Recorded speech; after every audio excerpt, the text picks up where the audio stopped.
Nos van a platicar sobre la basura que comemos. Y pues les dejo el micrófono, te dejo el micrófono, Daniela, mil gracias por estar aquí. Muchas gracias por la invitación. Bueno, pues esto es una situación que a mí particularmente me da mucho gusto. Creo que el trabajo que se hizo desde la Secretaría de Salud, creo que nunca se lo he dicho, pero creo que el trabajo de comunicación, aquellas 450 conferencias que se hicieron seguidos para darnos explicaciones y para socializar lo que era pues algo que no teníamos claro, que es divulgación de la ciencia, entendimiento de muchas cosas. Yo creo que muchos aprendimos ahí, entonces me da mucho gusto volver a verlo acá, doctor, estar en este foro que además es tan bonito, tan importante, de la Feria del Libro. Y bueno, pues el tema que nos convoca, que estaba buscando mis apuntes ahora y estamos en abril de hace 2 años. Su memoria siempre es mejor que la mía. Abril de hace 2 años, anunciando que se cierra, que nos quedamos en casa, y hubo una frase aquella vez en esa conferencia, doctor, que es como que con lo que yo quisiera arrancar esta plática, que usted dijo: tenemos una enfermedad crónica, ¿no? Nuestro sistema de salud, ¿verdad? Que yo estaba monitoreando la conferencia, que estaba ahí Arturo Contreras, y yo decía, esto se oye muy mal, ¿no? Teníamos epidemia de diabetes, epidemia de obesidad y un sistema de salud débil, y fue la primera vez que escuchamos que teníamos problemas de salud previos para enfrentar la pandemia. Entonces yo quiero empezar esta charla con que nos cuente un poco cuál es el diagnóstico que tenemos ahora, 2 años después, en nuestro estado de salud. Pues gracias, Daniela Pastrana, muchas gracias a todas y todos, gracias. Es un gusto estar aquí. También quiero aprovechar para iniciar agradeciendo a Paloma y a Paco Ignacio por la invitación nuevamente aquí a la feria, y qué gusto estar con Daniela Pastrana, quien nos cuestionó, nos interrogó durante 450 sesiones, ya sea ella o Arturo o los colegas de Pie de Página, y les agradecemos mucho. Quisiera compartir con todas y todos ustedes, provocado por la pregunta de cuál es el diagnóstico, 3 consideraciones que hemos planteado como las 3 lecciones aprendidas de la pandemia de COVID, no solamente en México, sino en una gran mayoría de naciones del mundo. Pero me referiré al caso mexicano para dejarlo con toda claridad. Hay muchas cosas que se pueden aprender de un fenómeno de esta naturaleza. Creo que a estas alturas todas y todos tendremos claro que es un fenómeno hasta cierto punto inevitable. No ocurre con esta magnitud tan frecuentemente. La ocasión previa más frecuente fue hace 100 años, 102 años, con la pandemia de influenza de 1918-1921, cuando realmente terminó el ciclo epidémico. Entonces es un fenómeno descomunal, un fenómeno inusual, pero hasta cierto punto predecible. ¿Va a volver a ocurrir? Sí va a volver a ocurrir. ¿Cuándo? No hay manera de predecirlo, pero a la humanidad esto le va a estar ocurriendo cíclicamente. Ahora, además de que fue un fenómeno descomunal, que espero todas y todos, quizá excepto ciertos medios de información y sus propietarios, todas y todos lo tenemos claro, es un fenómeno que afectó a todo el mundo, literalmente a todo el mundo. Y la magnitud del problema se fue presentando no solamente por circulación del virus, que esencialmente ha sido el mismo virus, SARS-CoV-2, con sus distintas variantes evolutivas, sino que afectó desigualmente a los países del mundo y desigualmente al interior de cada país, de cada sociedad. Y de ahí es donde empezamos a ver estas 3 lecciones aprendidas fundamentales. La primera, que es conocida, muy conocida, y que no solamente a partir de fenómenos de salud o procesos de salud y enfermedad se pone de manifiesto es la enorme desigualdad social. Enorme, enorme, enorme. Grosera, insultante, indignante, inaceptable, pero tristemente histórica. Desigualdad social que empieza o tiene como elemento central la injusta distribución de la riqueza. Pocos tienen mucho, mucho, mucho, y muchos tienen poco, poco, ni siquiera lo suficiente. En estadísticas muy conocidas, en el caso mexicano, más del 60-65% de la población vive en condiciones de pobreza, en condiciones de limitación económica para poder tener los recursos básicos de alimentación, de vivienda, de vestimenta, de educación o de salud. Eso creo que es importantísimo nunca perderlo de vista, porque es uno de los motores más importantes de lo que uno puede hacer en la vida, no solo como una persona servidora pública, sino en la sociedad. Combatir la desigualdad, hacer todo lo posible para cerrar esa brecha y obviamente lograr que más gente tenga más recursos que merece, porque es producto de su trabajo, de su esfuerzo y de su contribución a la sociedad. Entonces es la lección número 1, y tristemente la gran mayoría de las sociedades del mundo son desiguales, son inequitativas, y ese es un problema grave. Un ingrediente que sí podemos decir de México, y es un fenómeno vergonzoso y nuevamente indignante, es que a lo largo del periodo neoliberal, estos 36 o 40 años, la desigualdad no hizo más que crecer. La sociedad se polarizó más por este fenómeno económico de injusta distribución de la riqueza. ¿Por qué esto es relevante y por qué lo ponemos de manifiesto cuando reflexionamos sobre la pandemia? Un fenómeno que algunas personas podrían considerar algo meramente biológico. ¿Qué tiene que ver la desigualdad con un virus, una partícula biológica? Bueno, tiene que ver con todo, porque la capacidad que tengan las personas, las familias, las comunidades, las distintas componentes de la sociedad y la sociedad en su conjunto para responder ante un fenómeno como este, que nos obligó a confinarnos, nos afectó económicamente, nos disminuyó el acceso a servicios necesarios para garantizar derechos. Esa afección fue desigual, porque estructuralmente la sociedad es desigual.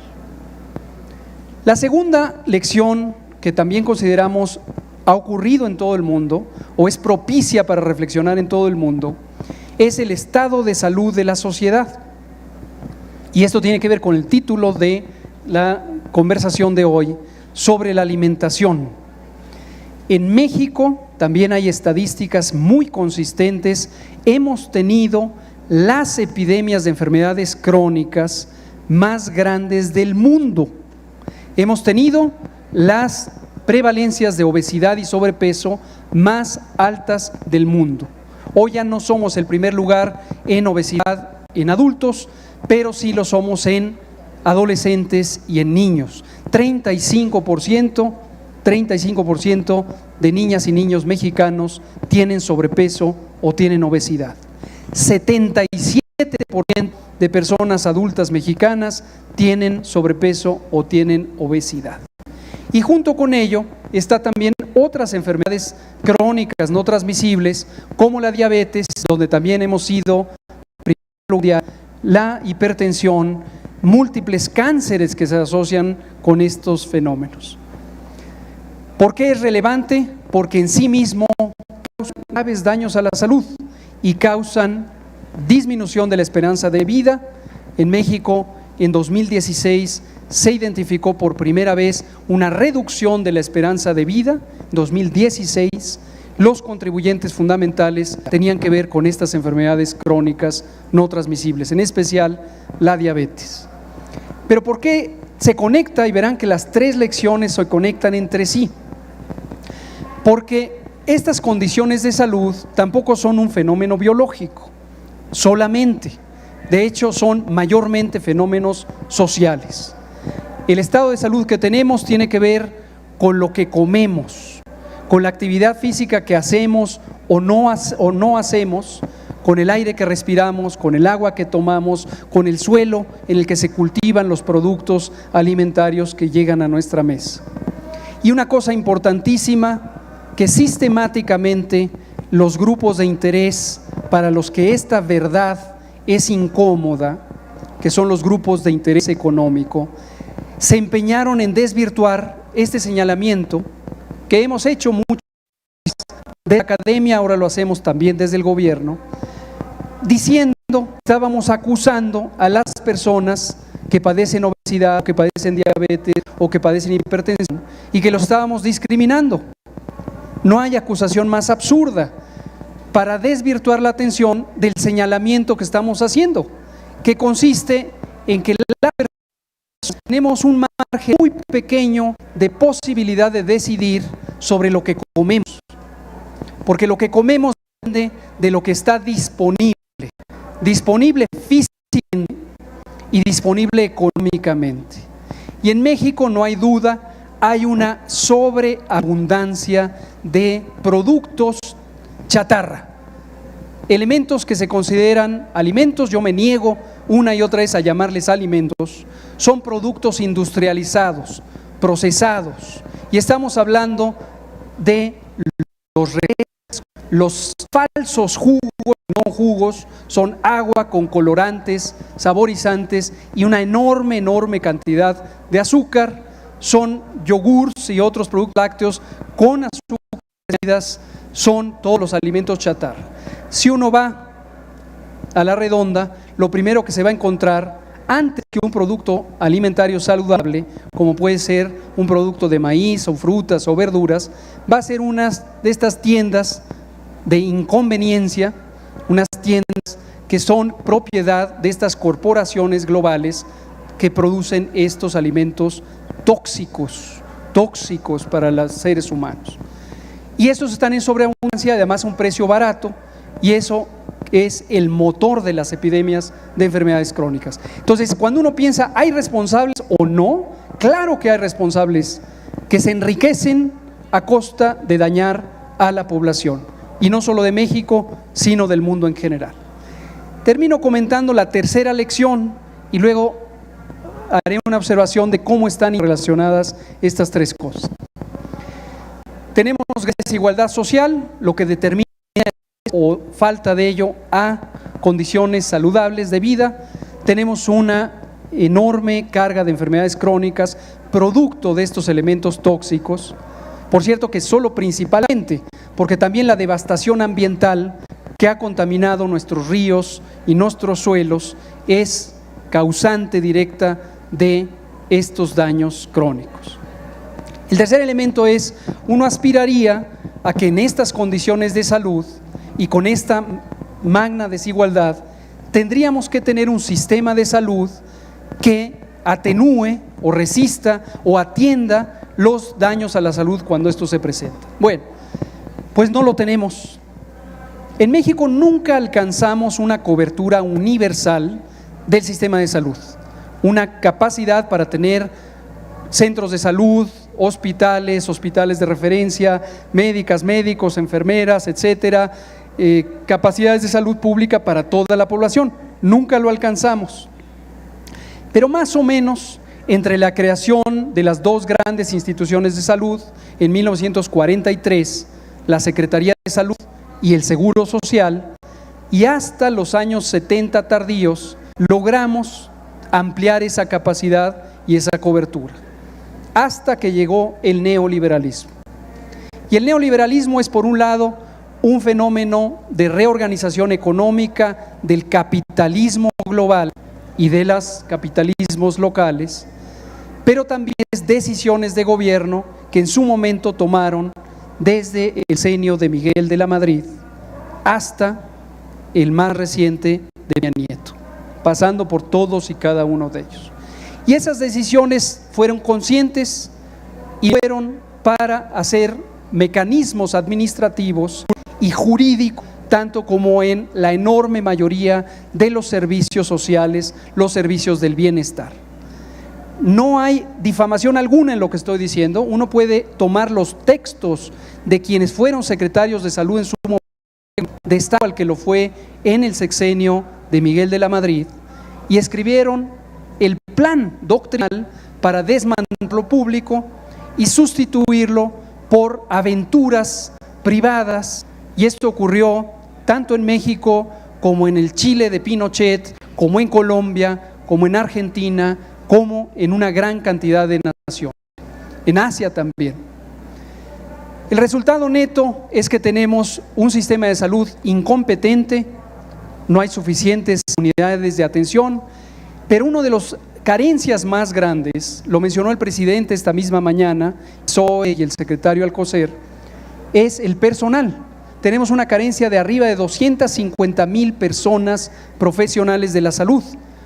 Que al mismo tiempo, y estoy hablando de este mismo secretario de salud, de Miguel de la Madrid, que fue rector de la UNAM años antes, tomaron la decisión de disminuir las generaciones de espacios educativos para formar médicas, médicos y otros profesionales. 3 lecciones aprendidas: de injusticia social, carencia, falta de responsabilidad esencial de los gobernantes para cumplir su obligación, que es, como hemos dicho una y otra vez, proteger y defender el interés público. Termino con una frase de este comentario: están interrelacionadas estas 3 cosas, la desigualdad, el deteriorado estado de salud de la población y la carencia de un sistema público, gratuito, universal, porque son el mismo modelo económico que lo que busca es convertir lo público en privado y dar privilegios a los grupos de interés que acumulan la riqueza, que dañan a la población y que quieren hacer negocios con el sistema de salud. Ese es el diagnóstico que tenemos.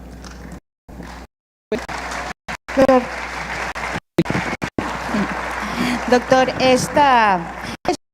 esto de la comida, de la sobreabundancia de productos chatarra, de la poco acceso que tenemos, porque además sale muy caro de tratar de alimentarse sanamente, es una de las cosas que quizá aprendimos mucho más en estos años, y que es parte de un trabajo de concientización que ya había empezado o que había venido alertando el Instituto Nacional de Salud Pública, y que a la hora que viene la pandemia, usted se dedicó a promover y a decirnos, a generar esta conciencia a costa de una en contra muy fuerte cuando dijo lo del veneno embotellado, ¿no? Entonces yo le quiero preguntar 2 cosas, porque uno es nosotros ciudadanos que en algún momento podemos ser conscientes de que lo que estamos comiendo no nos hace mucho bien, tampoco tenemos mucho acceso. Entonces, por un lado es qué ha hecho, qué está haciendo el gobierno para atender esto. Habían presentado algún plan piloto en Chiapas, que ahora lo recordé, ahora que estuve en Colombia, hay todo un plan también impulsado por la vicepresidenta, ¿no? De recuperar el saber local, los saberes locales, algunas cosas de medicina tradicional, y de atender mucho estas economías que generan los alimentos en lo local, pero eso es posible en lo rural. En la vida, digamos, urbana, ¿qué opciones podemos tener nosotros? Y, bueno, ¿qué están haciendo o cómo ha avanzado ese trabajo que estaban empezando a hacer desde el gobierno? Con gusto puedo comentar al respecto. Quiero hacer la advertencia previa de que desafortunadamente a estas intenciones de lograr un sistema agroalimentario saludable, ecológicamente sostenible y socialmente justo, nos hemos enfrentado con una gran cantidad de resistencias estructurales, de los grupos de interés económico, de los grupos de presión internacionales, que ya sea por la vía diplomática, la vía mediática, intelectual, como habrá visto conscientemente esta bella, o anuncios a la fábrica de embellado, Pero también empiezo a comentar lo absurdo que representa este fenómeno. Esta botella no sé ni cuánto cueste, porque yo no me paro en las tienditas de inconveniencia donde se vende el veneno a comprar estas cosas, pero esto cuesta N veces más de lo que realmente debería costar. Su costo de producción es mínimo en cuanto a la botella, que está hecha de un producto PET que además permanece en el ambiente por cerca de 500 años y contamina, y tiene un contenido de agua de 600 mililitros o de 1 litro o de la cantidad que sea, que cuesta unos pocos centavos y nos lo venden a 20, 30, 100, 200 veces su costo real. Pero lo que es absurdo es que esto tenga que ser un recurso para las personas cuando debería ser un bien público. Quizá es necesario pagar una cuota, la cuota de agua, porque hay que mantener los servicios, pero definitivamente no este robo adicional, que nos vendan esto a estas cantidades, es un robo, cuando esto debería ser un servicio que garantiza un derecho consagrado en nuestra Constitución, en el mismo artículo 4, donde se consagra el derecho a una alimentación saludable, el derecho a la salud y la protección de la salud en general. Entonces, vamos agregando agravios. A lo largo del periodo neoliberal también nos estafaron, y esto en todo el mundo, con la idea de que el agua no era saludable porque podía estar contaminada, falla de los gobiernos por no garantizar la agua purificada, y entonces introdujeron estas cosas para que pensáramos que esta era la vía correcta. Entonces, un elemento crucial es agua. Se necesita garantizar el derecho al agua, y esto requiere un cambio legal muy profundo. Hay una propuesta de una nueva ley de aguas. Ojo, esto es crucial, que la sociedad, el pueblo se movilice para defender este proyecto de la ley de aguas. Tenemos todavía una ley de aguas nacionales que viene del sexenio de Peña Nieto, que básicamente lo que hizo es desestructurar la capacidad pública de garantizar el derecho al agua para dársela a los privados. Y esto es desde limitarle capacidades a la Comisión Nacional del Agua hasta hacer una serie de mecanismos de engaño en la capacidad de las distintas juntas de agua de controlar la distribución reglamentada o regulada para las compañías que son los principales apropiadores del agua. Un dato: esta compañía que fabrica el veneno embotellado, la reconocerán porque tiene un emblema de color rojo con una pleca blanca. En Chiapas, México, tiene una de las mayores producciones mundiales de veneno embotellado. Y no solo eso, lo hace a costa de extinguir los acuíferos y llevarse una enorme cantidad del agua que de otra manera debería ser usada tanto para la agricultura como para el consumo humano directo. Y en Chiapas se encuentra uno de los mayores índices de consumo de este veneno embotellado. Entonces, fíjense la atrocidad, como una compañía se acaba el agua, hay sed, y entonces reemplaza por un producto venenoso para que la gente lo consuma, obviamente dañando la salud. Entonces, de lo que es crucial, agua. Y yo espero que en los próximos periodos legislativos, quedan pocos durante este sexenio, se impulse ya la propuesta de lograr esta ley de agua. Está escrita, completa, y desde luego en muchas oficinas del Poder Ejecutivo apoyamos esta iniciativa. Un segundo elemento tiene que ver con el acceso a los alimentos per se. ¿Dónde vamos a encontrar los alimentos? Y como comenta Daniela Pastrana, es crucial visualizar dos realidades. La realidad rural, en donde en principio podría uno asumir que puede haber mayor acceso a los alimentos, a granos básicos, a otros cereales, a frijol, a soya, a frutas y verduras, a hortalizas, etcétera. Pero desafortunadamente tampoco es tan accesibles estos productos. ¿Por qué razón? Porque durante el neoliberalismo la economía agrícola de México se puso al servicio del Tratado de Libre Comercio y se volvió la fuente principal de abastecimiento de las dietas saludables en Estados Unidos y en Canadá, quitando la posibilidad de que esos productos estén en México. Porque el interés monetario de los agroindustriales no es alimentar al pueblo de México, sino es conseguir ganancias vendiéndole los productos de exportación a las otras naciones. Además, hubo un fenómeno de migración extensiva de campesinos y campesinas mexicanos para cubrir los espacios laborales ante la falta de circuitos comerciales benévolos para los pequeños productores, y entonces los campos se quedaron desocupados. Hoy, dicho sea de paso, para no dejar nunca de agradecerles, esas campesinos y campesinas que están migrantes en Estados Unidos principalmente, nos abastecen de remesas, y eso es una bendición para el pueblo de México. Pero no se fueron por gusto. Un aplauso, por favor, para ellas y ellos, nuestras hermanos y hermanos migrantes. Pero como ha dicho el presidente López Obrador, no se fueron por gusto, se fueron por necesidad.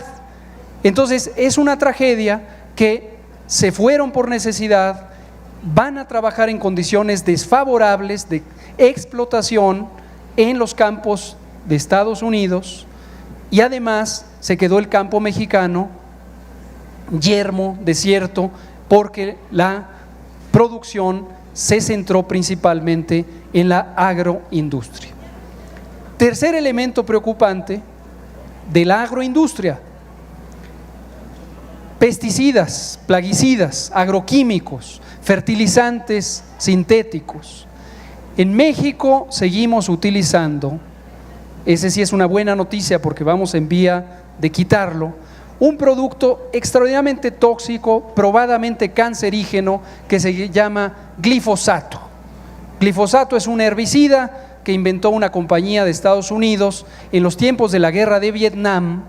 Fíjense cómo todas las atrocidades se juntan, pero esto no se discute ya mucho tiempo. Como dice el presidente, para los jóvenes, se inventó como un herbicida para arrasar los campos en Vietnam durante la guerra de invasión de Vietnam, uso civil para la producción agrícola. Y el chiste del glifosato es que destruye la hierba, excepto, y podría destruir los cultivos, excepto que los cultivos sean transgénicos, sean genéticamente modificados en forma sintética. Hoy respiré con gran alegría al volver a escuchar al presidente hoy en la mañanera decir que en México no vamos a aceptar productos transgénicos, y esto está asociado además con un decreto que emitió no a los transgénicos.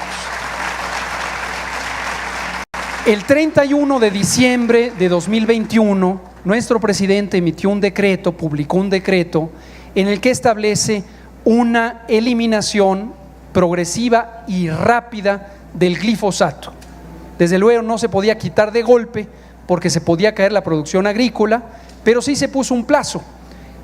El proceso termina en enero de 2024, y a partir de enero de 2024 en México no habrá importación de glifosato.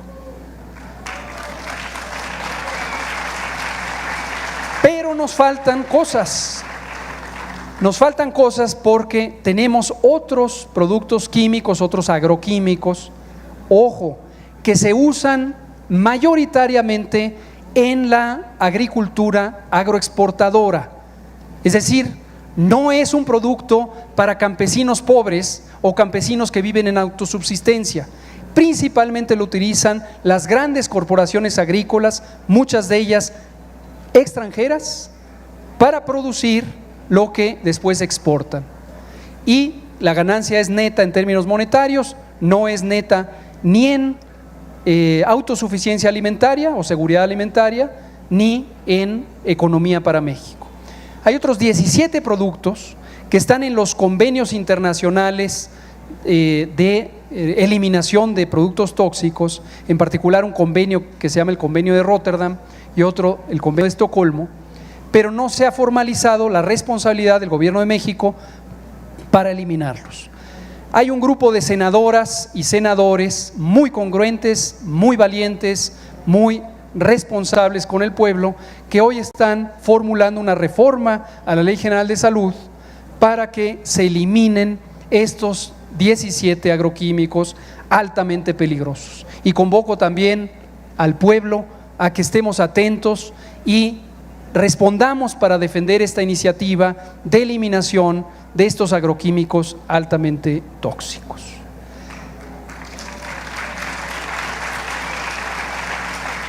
Termino con una que también es un cambio legislativo en el que hemos trabajado mano a mano con el Congreso desde distintas oficinas del Ejecutivo.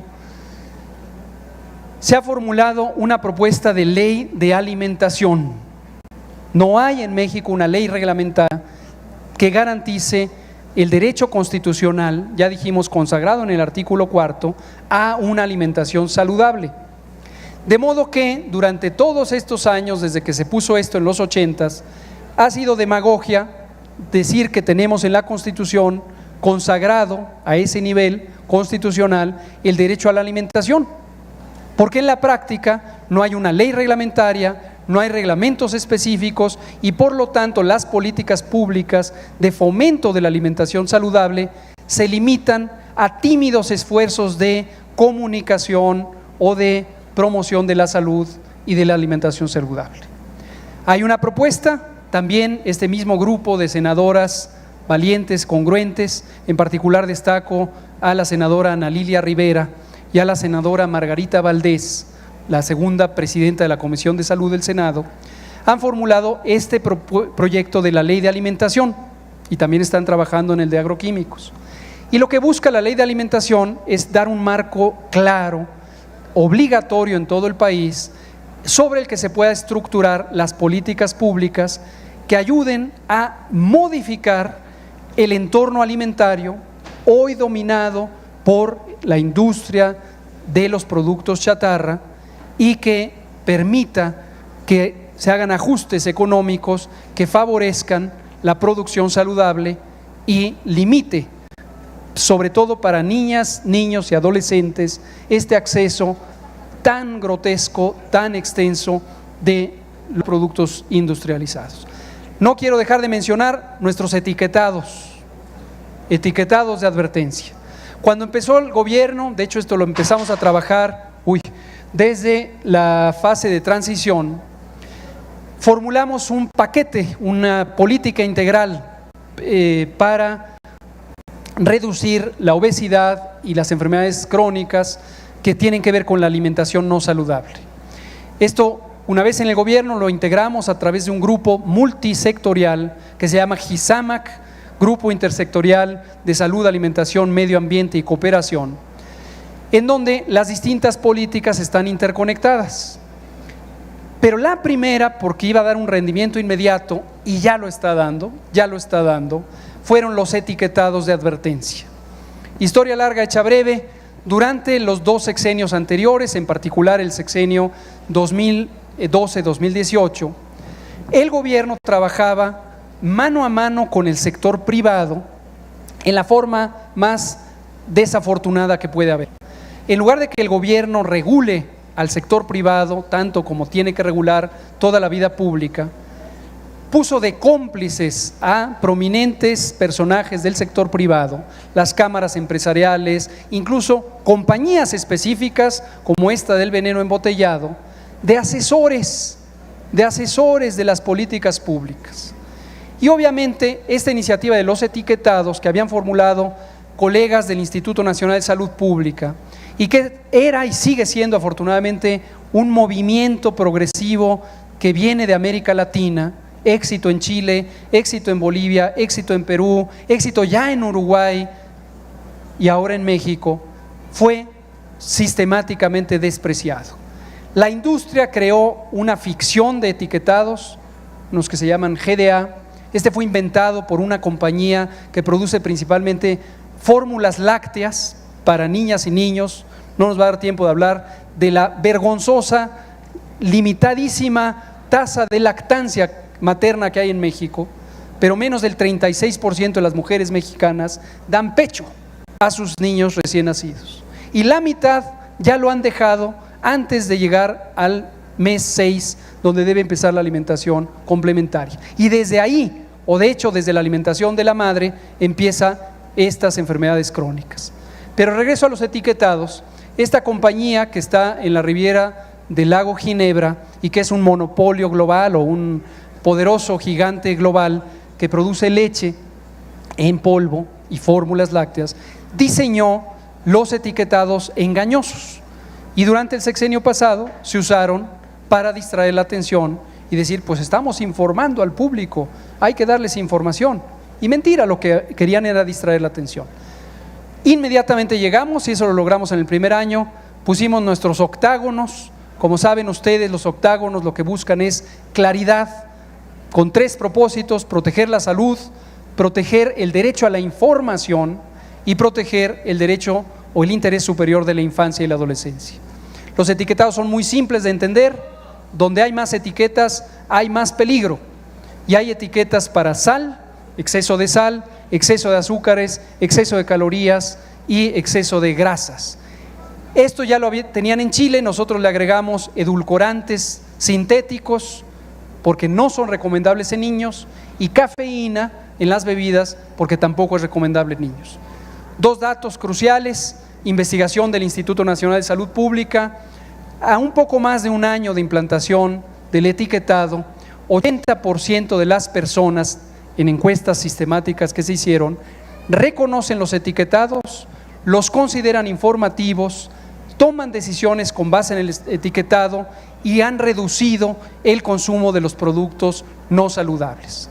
Pero no solo eso, la industria que se resistió a los etiquetados, a este tiempo ha empezado a reducir el contenido de azúcares en sus productos. 2/3 de los cereales que se venden en supermercados, tiendas y que llegan a las mesas de las familias mexicanas tenían exceso de azúcar. En el último año ya lo redujeron y ahora solo 1/3 lo tiene. Lo óptimo sería que ninguno de ellos lo tuviera, pero hay que seguir por ese camino.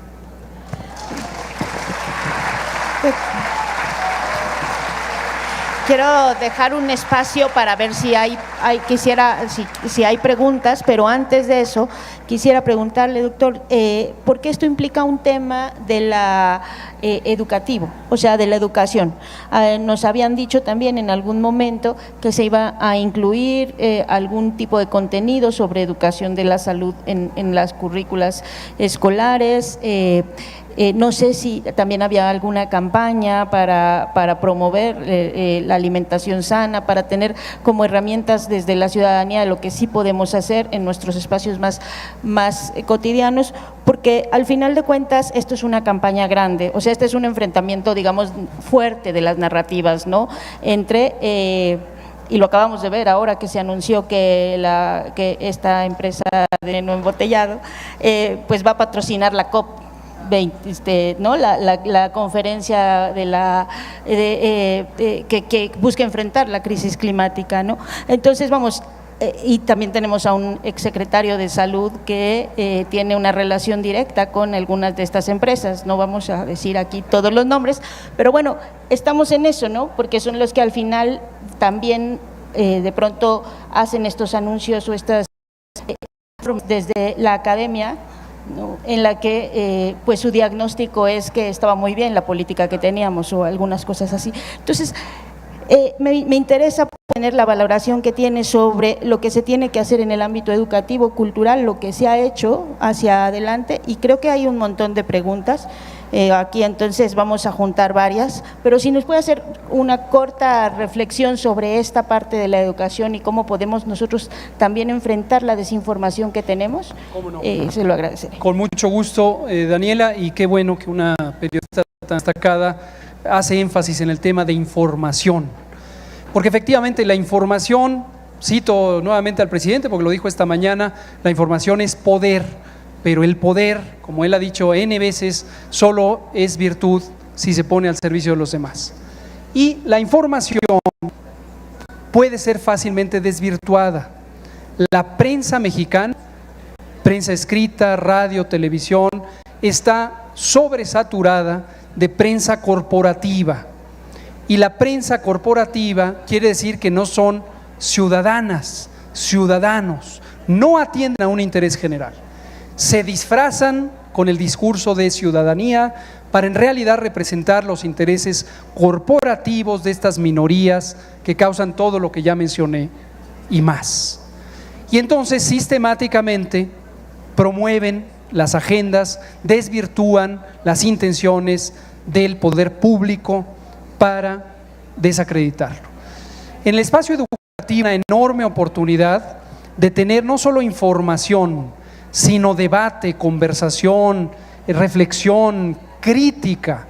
Es fundamental que niñas y niños y después adolescentes, desde el principio de sus vidas, tengan una noción crítica, puedan decir: yo pienso esto, yo identifico esto, yo percibo esto, que sean respetadas y respetados, que sean escuchadas y escuchados. En la niñez hay mucha sabiduría. Dicho sea de paso, es importante cambiar nuestro modelo educativo en casa, tanto como en la escuela, y no asumir que adultos y adultas tenemos siempre la razón. Niñas y niños tienen una gran sabiduría. Y por eso hay que motivar que se confronten con las contradicciones de la realidad, que analicen por qué hay este problema en mi comunidad, por qué en mi escuela no hay agua potable, por ejemplo, por qué en mi escuela la cooperativa vende veneno embotellado o veneno envasado, por qué en mi escuela la cancha de fútbol está pintada con el logotipo de una de estas empresas refresqueras, porque hay todavía mucha complicidad. Dos luces de esperanza que tienen que ver con una acción que hoy también es federal. Algunas legislaturas locales, quiero destacar Colima y quiero destacar Oaxaca, tomaron la muy atinada decisión de establecer disposiciones legales de carácter local para restringir el acceso de los productos no saludables en las escuelas. Ojo, bien por las legislaturas de Oaxaca y de Colima. Y ojo con el discurso engañoso. En cuanto esto empezó, empezaron los intereses a decir que era una restricción de las libertades civiles y que qué barbaridad, cómo le íbamos a prohibir a nuestras niñas y niños y mamás y papás decidir qué quieren que el niño lleve a la escuela. Ojo, el enfoque no es prohibirle a la persona. El asunto es que el espacio educativo tiene que ser un espacio saludable, con mayor razón si es una escuela pública, porque es responsabilidad del Estado mexicano que el sitio donde pasan varias horas nuestras niñas y niños y adolescentes sea un espacio no solo saludable por el acceso a agua y por el no acceso a productos no saludables, sino porque además es un espacio educativo. Si yo soy un niño y voy a la escuela y veo que en la cooperativa venden un producto no saludable, me voy a acostumbrar a que esa es la alimentación correcta, ¿no? Noticia positiva de hoy, y mi respeto nuevamente para legisladores y legisladores: el diputado Armando Contreras, y apoyado por de la Comisión de Educación de la Cámara de Diputados Federal, y apoyado por Flora Tania Cruz Santos, presidenta de la Comisión de Salud, de Educación, están impulsando una reforma a la Ley de Educación para lograr lo que se logró en las legislaturas de Colima y de Oaxaca. Y es que a nivel federal, como disposición federal, con carácter de vinculante nacional, no se permita el acceso a las escuelas de los productos no saludables. Aclaro nuevamente, no se trata de prohibirle a Juanito que trae desafortunadamente de su casa un producto embotellado, es que no se vende en la cooperativa, y convertir a los espacios educativos en entornos saludables. También llamo respetuosamente al pueblo a que defiendan esta iniciativa y que todos estemos pendientes, porque va a haber grupos de interés, los cabilderos, coyotes, pululando por la Cámara, soltando dinero, soltando amenazas de que esto va a ser la hecatombe para desvirtuar este esfuerzo. Gracias. Pues como estará viendo, hay un montón de preguntas y aquí tenemos un tiempo limitado, entonces vamos a ver cuánto nos alcanza. Les voy a pedir nada más que sean preguntas y que sean muy cortas para que nos dé la oportunidad de escuchar a varios y también pues después a ver si lo cachan aquí y si va a estar en la Feria del Libro, lo queden sin respuesta, por favor. Vamos a ver 3 y 3, o sea, juntamos 3 y luego 3, que sean cortitas, por favor. No alcanzo a distinguir bien, acá hay 2. A ver, una de allá y luego regresamos, ¿no? Buenas tardes. Doctor, Vamos 3 y luego 3 allá. el Fondo de Cultura está llevando a cabo un diplomado para formar mediadores de lectura. Entonces, afortunadamente me tocó ser parte, estoy haciendo el diplomado y de lo que se trata es precisamente de llevar la lectura a diversas zonas por estado. ¿Qué tantas posibilidades hay de que Secretaría de Salud pudiera hacer lo mismo con esto que usted está planteando? De que haya información mediante células informativas precisamente para hacer este tipo de mesas redondas y ver cuáles son las alternativas de consumo saludable para la población. Gracias. A ver, 3 acá, hay una, aquí hay otra.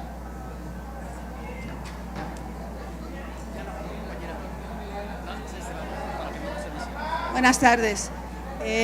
Voy a referirme a lo de Oaxaca. Yo vengo de Oaxaca y el problema no son las leyes que se hagan. Necesitamos que el pueblo, usted lo dijo, doctor, que el pueblo sea el que colabore, que nos, no sé en qué nos vamos a basar para que el pueblo, para que el pueblo, le digo porque yo vengo del Istmo de Tehuantepec y nuestra gente pues sigue utilizando esas bebidas, que no está mal que lo hagan en casa, como dice usted, la libertad, pero necesitamos que el pueblo nos convoquen, nos organicen de alguna manera, pero más que nada que nos convoquen. Felicito, realmente me felicito de haber venido porque se me abrió un panorama que desconocía, porque nos distraemos en otras cosas también importantes, pero todo lo que usted acaba de decir de la agroindustria y demás lo desconocía, lo intuía, pero necesitamos mucha información. Muchas gracias y felicidades. A ver, miren, ni se enojen porque son muchos y no nos va a dar tiempo, entonces vamos a hacer 3, luego vemos otras 3 y ahorita pues le vamos a decir que aquí damos espacio a que vengan y contestamos otras allá afuera o buscamos una forma de hacer un buzón. A ver, allá, había alguien allá que estaba desde hace 2 horas pidiendo la palabra, ¿no? Sí. Ahí vamos ahora 3 allá. Dijimos 3 acá y 3 allá. No se desesperen. ¿Sí se escucha? Hola, buenas tardes. Una pregunta rápida para el doctor Gatell. Tienes que ponerte así el micrófono para que se escuche bien. ¿Cómo es que estuvo que al final sí se implementaran los sellos negros, sabiendo que gobiernos como el de Suiza, apoyados por esta empresa del Nidito, dijeran públicamente que se negaban que en nuestro propio país, con nuestras propias leyes, se impusieran los etiquetados en sus productos? ¿Cómo fue que al final se logró? Gracias. A ver, 3 antes de que si no nos vamos. Trataré de ser breve. Para no dejar esa inquietud, un día si me invitan les cuento la historia detrás de la cortina de los etiquetados. Un elemento clave fue el respaldo del presidente López Obrador. Crucial. Igual que está haciendo ahora para el control de tabaco y que incluye a los vapeadores y a los cigarrillos electrónicos. Entonces, eso es crucial. Pero, básicamente, teníamos muy claro cuál es la misión del gobierno, y espero que lo sigamos teniendo todas y todos, que es promover, proteger y defender el interés público. Y esto no quiere decir pelearse con el sector privado, lo que quiere decir es que el sector privado tiene límites, tiene una función quizá que cumplir en esta economía, pero lo tiene que hacer respetando los límites que no dañen a el pueblo, ¿no? Ahora, quisiera relacionar el comentario de la compañera de Oaxaca con la invitación muy amable, lo agradezco, del Fondo de Cultura Económico. Definitivamente, la respuesta rápida es encantados de participar y que sumemos esfuerzos.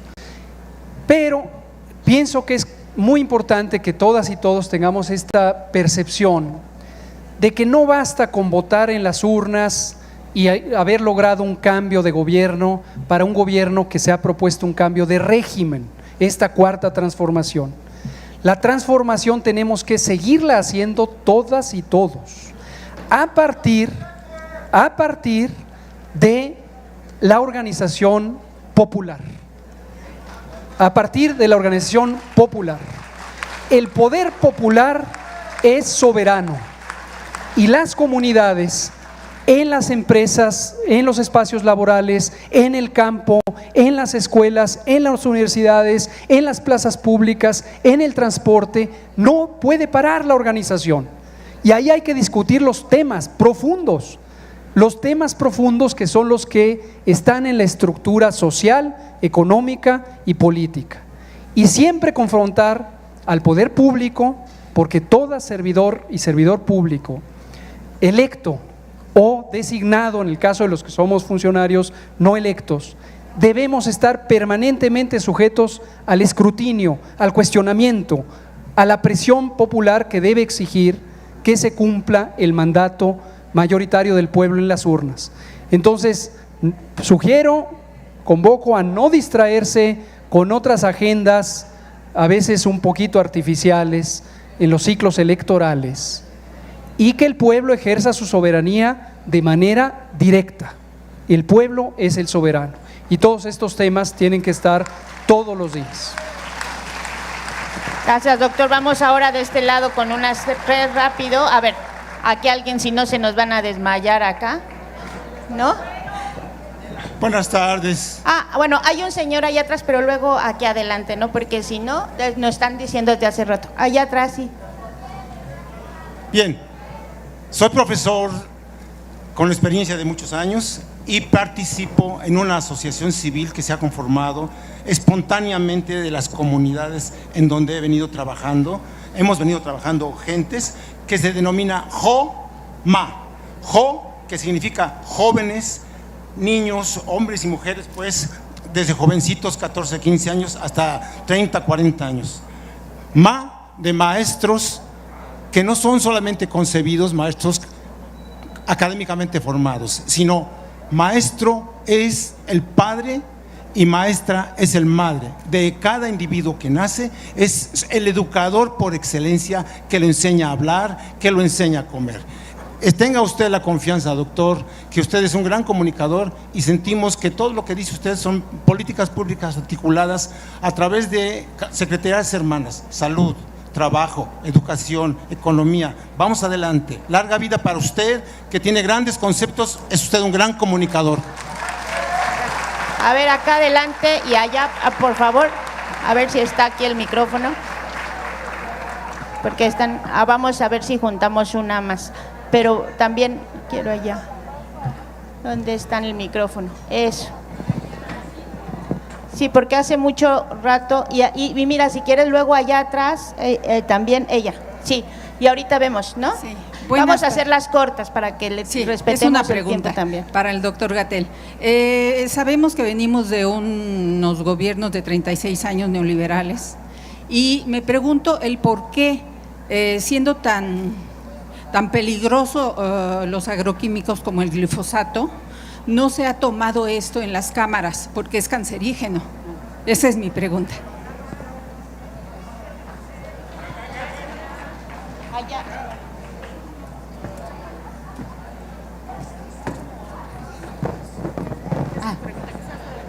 Sí, yo soy nutrióloga, entonces siento que me bulle algo aquí, porque en general no veo tantos nutriólogos inmersos en esta posibilidad. He ido a buscar servicio social porque saliendo de la carrera me metí a trabajar en la industria farmacéutica, que era donde me daban empleo, después a la industria alimentaria, donde me daban empleo, pero en otras áreas no. He ido a buscar a Profeco, he ido a buscar a a la SEP, ¿no? Oye, ¿aceptan nutriólogas? No. ¿Por qué no? O sea, de verdad, necesitan de nuestro apoyo, porque nosotros nos acompañamos si vamos a ustedes pudiesen ocupar nutriólogos en comunidades que acompañados de una señora que hace maíz, que guisa maíz, que cocina maíz, recuperar y entre ambas trabajar, porque a mí me dicen que hacen un museo del maíz y yo encantada. La verdad es que amo esa trilogía maíz, frijol, chile, que forman un aminoácido tan valioso, tan en calidad proteica. Sin embargo, si no se le da un valor, es decir, hay muchas personas en Chiapas, en otros lugares, Oaxaca, que tienen obesidad, consumen maíz, qué hermoso, pero la cantidad, es decir, dar pláticas de balance energético, eso nos corresponde a nosotros y no se nos está dando lugar. Ahora que busco un lugar, he trabajado en la industria de fórmulas lácteas. ¿Por qué? Porque si pude haber trabajado en un área como la SEP, como en estas áreas, como en las escuelas, fomentando que se hagan huertos, que los niños tengan contacto directo con la tierra, que también se cuide la tierra. No nos han recuperado. Entonces me bulle así la sangre y la garganta porque digo, hey, voltéennos a ver, aquí estamos y podemos trabajar en servicio social. No, esa es mi inquietud muy fuerte.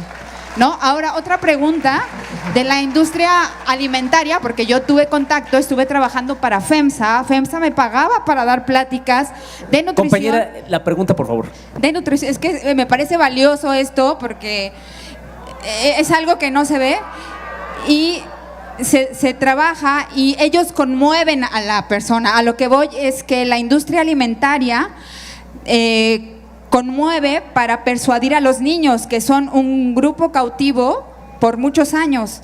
¿Qué pasa con esta regulación de mercadotecnia? Me parece que es importante, ¿no? ¿Y qué está haciendo COFEPRIS, qué está haciendo Profeco, qué está haciendo CEPROVIE?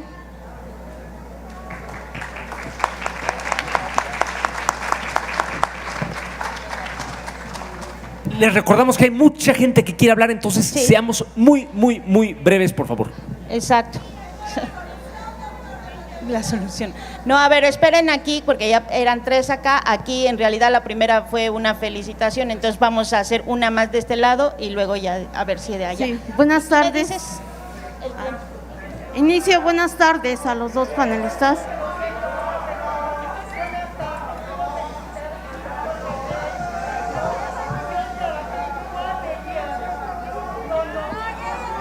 A ver, ¿Quién tiene oigan, les voy a pedir un favor, porque si hacemos esto muy escandaloso, ni siquiera vamos a poder escucharnos, ni vamos a poder oír la respuesta del subsecretario, ni vamos a poder avanzar en la conversación. Entonces sí necesitamos tener un poco de orden. Yo entiendo que todos tenemos muchas preguntas. Ahora yo voy a hacer una porque creo que esto nos da un pulso de necesitamos un espacio donde se pueda tener esta Exacto. comunicación continuada, pero ahorita lo vamos a platicar. Ahora lo vemos, vamos a tener un poco de orden, ¿no? Para poder escucharnos. Entonces, La pregunta es, buenas había tardes. una pregunta que buenas quedaba. tardes. Vamos La a hacer pregunta eso. A es ver, única. nada más un momento. Ustedes- Vamos a tener esa pregunta y vamos a dejar que conteste y luego vamos a ver qué nos instruyen acá en la organización, ¿sí?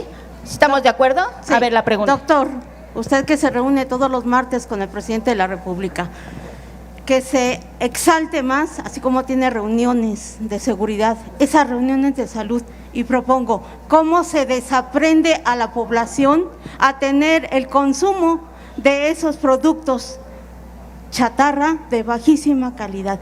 Y luego, lo de la agricultura, urge una reforma agraria. Dígaselo al presidente, por favor. Ahora sí se la pusieron difícil, doctor. A ver la respuesta. Gracias por los comentarios, y el apoyo y el ánimo y la obligación que moralmente siente uno al escuchar palabras de apoyo, de seguir empeñándonos en esto. Sí, definitivamente es mucho todavía lo que falta. Sí, definitivamente se requiere cambiar estructuralmente la economía de nuestro país. Definitivamente. Algunas cosas, y considero que nuestro presidente ha sido muy sincero desde el principio, muchas veces lo ha dicho, la transformación ya empezó cuando empezamos en 2018, pero va a llevar más tiempo. Se requiere mantener el paso. Y aprovecho aquí para comentar algo que hemos dicho en otros foros. Hay que tener cuidado en los periodos políticos electorales, porque vienen los suspiros de la reacción, vienen los suspiros de la restauración del régimen ya en salida, pero el que todavía sigue existente, y no extrañaría que durante los periodos electorales, tanto locales como el federal, empezaran las ideas de qué barbaridad, y es que antes sí hacíamos esto y antes y entonces ante agendas que están en proceso se quieran solucionar regresando al estado previo, en donde el poder económico controlaba el poder político y el poder económico estaba al servicio de las minorías. Ojo, porque no va a extrañar que haya líderes políticos o incluso candidatos y candidatas que planteen una cosa semejante. Entonces considero que es muy importante identificar cuáles son los planes. Hoy también el presidente, hoy fue una mañanera muy estimulante, la verdad. Yo tenía frío porque hacía frío ahí en Palacio Nacional, pero estaba entretenidísimo escuchando. Y recuerden una cosa que dijo el presidente hoy sobre las elecciones. Interesante, lo hizo como un consejo para el pobre bloque conservador que está dando el ridículo, y entonces lo que amistosamente les dijo: tomen en cuenta que el pueblo vota por la organización, por la persona candidato, pero también por el programa, y considero vital que desde este momento, todavía falta tiempo para el periodo electoral, y también más allá de los periodos electorales, el pueblo vaya definiendo el programa político. No las cúpulas, el pueblo lo tiene que definir. Y hay elementos cruciales como eso. Necesitamos una reforma agraria, necesitamos una reforma laboral aún más profunda, necesitamos una reforma tributaria, necesitamos revisar todo el aparato jurídico del país para desmantelar el neoliberalismo hasta su estructura. Entonces hay que empezar a discutir esto, hay que empezarlo a discutir. Porque mientras no hagamos eso, seguiremos trabajando sobre los elementos de control del neoliberalismo, ¿no? Y refiriéndonos nuevamente al tema de alimentación, en la alimentación se ponen de manifiesto muchas de las realidades sociales. Por lo que decíamos, estructuralmente, qué comemos depende de qué lugar hemos podido ocupar en la sociedad. Pero juntos somos una mayoría que puede cambiar la dinámica de lo que está en acceso para el pueblo. Considero que es vital, por lo tanto, ir trabajando en eso y mantener una discusión activa. Ahorita ya me estaba sugiriendo Daniela, me empezó a parecer fabuloso, la idea de que este es un foro específico, el foro de la Feria del Libro, y estamos nuevamente en el foro Ricardo Flores Magón, lo cual me encanta porque es emblemático y estimulante, pero necesitamos abrir foros. El pueblo tiene que tener sus propios foros, no tiene que esperar a que se le convoque, tiene que abrir sus propios foros. Exacto. Y que esos foros vayan ganando una identidad permanente para poder cuestionar, proponer y exigir que lo que se plantea se cumpla. Les tenemos la buena noticia, ¿sí? Ya sí, les iba a decir que tenemos un poco más de tiempo, nada más es por respeto tenemos muchísimo gusto y gratitud de nuestros dos compañeros ponentes, por eso queremos limitar un poco las preguntas. Entonces sí queríamos que haya 2 o 3 preguntas más, y ya para dar tiempo a la respuesta, que es también lo que queremos oír. Tomen en cuenta que cada pregunta requiere una respuesta, entonces cada pregunta se duplica el tiempo, al menos. Entonces proponemos que haya 3 preguntas más y nada más. A ver, pero escuchen lo que dice el doctor. Podemos seguir haciendo, tenemos que organizarnos para tener asambleas, para seguir conversando permanentemente.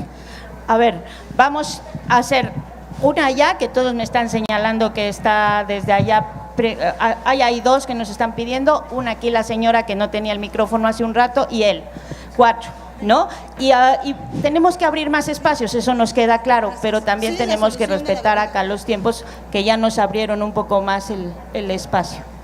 Hola, buenas tardes. Es una pregunta muy simple y una respuesta la mayoría de los puntos que se han tocado hoy. La pregunta simple es, ¿están dispuestos a tomar una nueva propuesta de una bebida saludable, orgánica, hecha a mano por nosotros, en familia? Es la pregunta. Ok, aquí está la respuesta.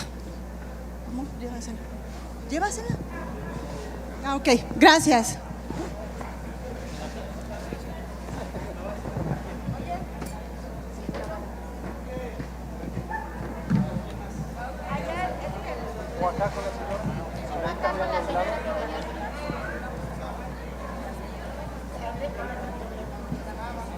No, claro, sí es pregunta, no estoy hablando de que voy a hacer una bebida. Adelante, muy buenas tardes, doctor Gatell. Buenas tardes. Doctor Gatell, muy buenas tardes. Yo trabajé en los servicios médicos del gobierno del Distrito Federal.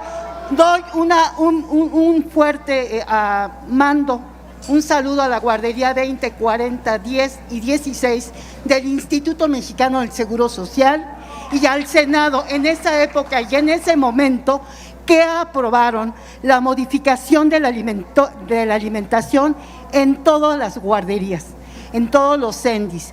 Soy hidalguense, vivo en la Ciudad de México, tenemos cosas muy buenas. A mi hijo lo tuve en una escuela primaria en la Ucrania, en Villacuapa. Opté mucho por la alimentación buenísima. Hubo un caso de meningitis meningocócica, es cosa de salud, de meningitis meningocócica, y me mandaron a una persona de la UNAM. Lo quiero felicitar a usted y a todos por la modificación. Además, les recomiendo a todo el sector salud que lea un libro, 0-1, El caos de la consulta externa, de un gran maestro mío, que fue el doctor Ricardo Pereira Merino. Gracias, hasta luego.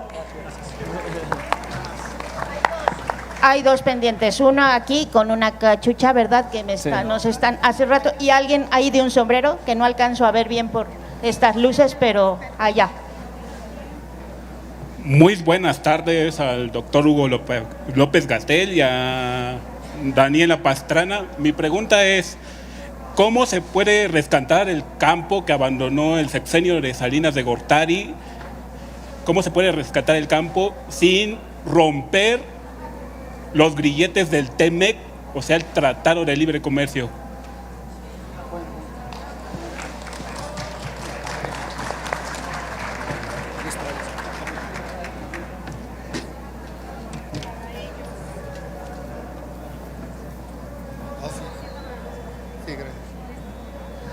Sí, buenas tardes. Mi nombre es Ubaldo Pastrana y ahorita yo estoy pasando por un proceso de hacer kombucha orgánica y artesanal, y con todo lo que ustedes mencionaron es el problema por lo que yo he estado pasando con Cofepris y todo esto. Mis intenciones y lo que yo deseo es para la gente mexicana es precisamente tratar de hacer un cambio en ese aspecto alimenticio. Y hay alguna propuesta en donde yo todavía la tengo, pero el presupuesto económico no lo tengo. Ahora, la kombucha es la que yo estoy produciendo aquí en la alcaldía Gustavo Amadero, y eso es lo que yo quiero pues hacer. Si es que el gobierno puede tener alguna ayuda para que nosotros, las personas que tenemos en mente, cambiar ese aspecto de la bebida alimenticia, pues el apoyo. Gracias. Doctor, a propósito de esta, que no sé si sea competencia de la Secretaría de Salud el tema del fomento económico, pero sí le quería preguntar si hay algún plan para, vía Cofepris o vía las instancias que regulan o que dan las autorizaciones a iniciativas locales, han estado viendo algo de esto, vía alguna instancia. Cómo no, qué bueno que sale esta oportunidad de comentar, y tiene que ver con lo que comentaba la compañera nutrióloga. Otras buenas noticias. Primero quiero aprovechar este foro y les pido me ayuden a lo siguiente. No tiene mucho que ver con esto, pero aprovecho. A través de redes sociales, en particular Facebook, hay un grupo de bribones que se han encargado de poner anuncios de productos engaño, productos que supuestamente curan la diabetes, la hipertensión, la prostatitis, el sobrepeso, y ponen mi foto y luego dicen que yo contesté y que yo lo anuncio. Quiero aclarar que yo no vendo absolutamente nada, ni promuevo productos privados o comerciales, ninguno. Por favor, ayúdenme a difundir esto, porque hay gente que ha caído en la trampa. Yo no vendo nada y no recomiendo. Ahora, gracias. Sí tenemos cambios nuevos en el reglamento de publicidad. Hay un reglamento que se llama Reglamento de Control Sanitario de la Publicidad, que es responsabilidad de la Secretaría de Salud a través de COFEPRIS. Y tenemos un cambio reciente en el reglamento de insumos y productos y servicios. Es un reglamento de control sanitario de productos y servicios. Estos dos reglamentos los reformulamos para tener un margen mucho más amplio para COFEPRIS y para Profeco de regular la publicidad, que suele ser engañosa, suele ser perversa y tiene blancos estratégicos en nuestras infancias. Y también para que el control sanitario de los servicios y los productos pueda ser también restringido todo aquello que no es saludable. Ahora, habiendo dicho lo anterior, gracias a que en COFEPRIS tenemos un equipo muy renovado, liderado por el doctor Alejandro Sbarch, el comisionado federal, la maestra Berta Alcalde, el doctor Natán Enríquez, todo el equipo se renovó, porque COFEPRIS, tristemente, y es muy importante que no se nos olvide, era una de las oficinas más corruptas, ultra corruptas, desde su creación en 2003 hasta que llegó el doctor Sbarch y su equipo. Entonces, hoy lo que estamos logrando es que COFEPRIS está al servicio de lo que debe estar, y que es defender y proteger al interés público para cuidarle de los riesgos sanitarios, entre los que está este tema, pero también están los agroquímicos, también están los genéticamente modificados, también están los espacios, también está el tabaco, etcétera, etcétera. Entonces, también por una acción directa de las responsabilidades de COFEPRIS, estamos reduciendo esto. Esto nos ha dado oportunidades también a que la regulación sanitaria sea más justa, sea transparente y sea justa. Hay quejas, por ejemplo, de productores o comercializadores de ciertos productos, de que los mandan a la fila, los trámites son interminables, y COFEPRIS no había distinguido, porque no era su interés en sexenios pasados, entre productos que pueden ser estratégicos para el bienestar público, para el Estado Nacional, para el pueblo de México, de productos que pueden ser válidos como aventura comercial, pero no tienen un carácter de utilidad social.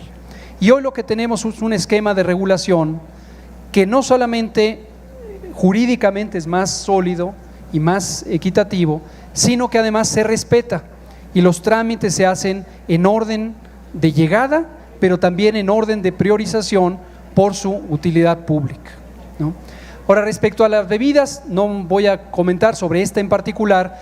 En general, no tengo prejuicio alguno, si funciona, qué bien, pero lo que sí quiero decir es que la postura que tenemos es que los bienes públicos son los que tienen los mayores impactos de beneficio para la sociedad. Es decir, no estoy invalidando que alguien pueda tener una fórmula patentada y pueda comercializarla, pero nuestra riquísima cultura y herencia cultural tiene una gran cantidad de bebidas y alimentos que son los saludables. Casi podríamos decir que entre más natural, menos procesado es un producto, es más saludable. Y en bebidas tenemos regionales, el tezcalate y el tejate y el tejuino y el pozol. Tenemos una gran cantidad de bebidas, muchas basadas en maíz, que son saludables, basadas en cacao, que son saludables, que nadie tiene la patente, y qué bueno que nadie tenga la patente, porque es un bien público universal que la herencia cultural mexicana ha puesto a disposición de México y del mundo, ¿no? Bueno, pues ahora sí, ¿verdad? Y ahora sí nos pasamos bastante. Yo le quiero agradecer mucho al doctor Hugo López-Gatell que haya regresado aquí a darnos estas explicaciones que todos disfrutamos y aprovechamos mucho y nos hace pensar y aprender y reflexionar. Y también aquí a la Brigada para Leer en Libertad, la invitación a seguir discutiendo estos temas que son, pues, que cruzan todo en nuestra vida cotidiana, en lo más inmediato, y vamos a buscar la forma de volver a abrir espacios así, si te contamos con su ayuda, y también pues agradecernos a todos por estar aquí y porque es como podemos hacer que esto pues que se socialice, ¿no? Que cada quien se lleve su tarea y podamos ir también a abrir otros espacios de discusión. Muchas gracias y muchas gracias a todos, todas, todes. Ha sido un honor enorme. Como dicen, amor con amor se paga. Aquí se ve otra vez. Daniela, mil gracias. Doctor Hugo López-Gatell, mil gracias por habernos acompañado hoy. Es muy importante para nosotros haberlos tenido otra vez aquí. Tenemos un regalo para los dos, un regalo de libros que ahorita les doy. No se vayan porque vayan a darse una vuelta por la feria, porque a las 8 vamos a tener la transmisión del programa Leer una hora inesperada con Paco Ignacio Taibo II, que ya iba yo a hablar mal.